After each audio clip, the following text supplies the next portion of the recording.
What about Mr. Bean now? Have you drawn a line under him? No more Mr. Bean? I doubt that he will reappear, but you never know. You must never... The people have spoken. People yeah, quite. But, you know, you must never say never again. A film, as Jeff mentioned, that I was in. So you must never say never. But, there does come a point when you feel as though you've done most of what you want to do with him. So. And because it's not based on language, because it's so physical, Mr. Bean, presumably it's popular everywhere. Yeah, it is. It has what we might call a global outreach. So, are holidays a misery? Can you go anywhere? Well, yeah, I can't go to many places where you're not recognised.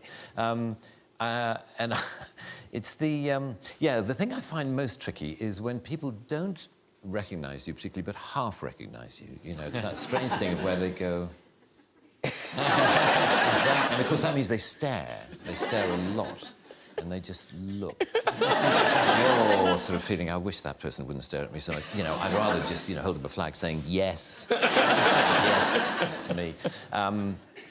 A few years ago, there was, I was in a Land Rover parts department near Peterborough, the kind of place you find me on most Saturdays.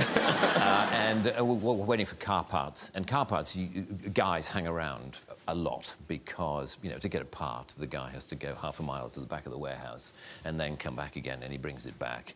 And he says, this is a left-hand one. Oh, you wanted a right-hand one? Sorry, I'll go. And back he goes, and it takes forever. Anyway, I was standing around with a group of guys, and I could see this guy doing that.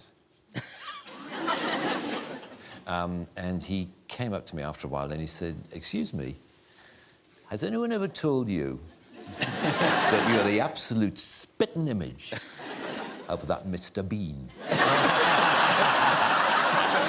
I said, well, actually, I am the actor who plays Mr. Bean. And he said,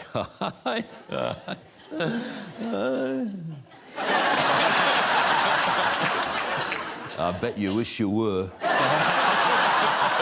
And there followed this bizarre conversation in which the more I tried to claim that I was the person whom he thought I merely resembled, the less he believed me. But what was funny was how close he thought I was to he said, the resemblance is uncanny.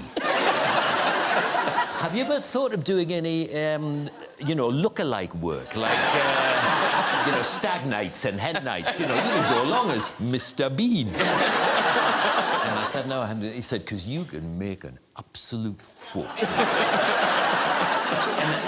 And I could tell after a while I had to bring the conversation to a close because clearly not only was he not believing me, but he was getting quite annoyed that I was pursuing this line of I am Rowan Atkinson and clearly he thought I was this total arse who, just because I happen to look a bit like Mr. Bean, goes around the country actually claiming to be Mr. Bean.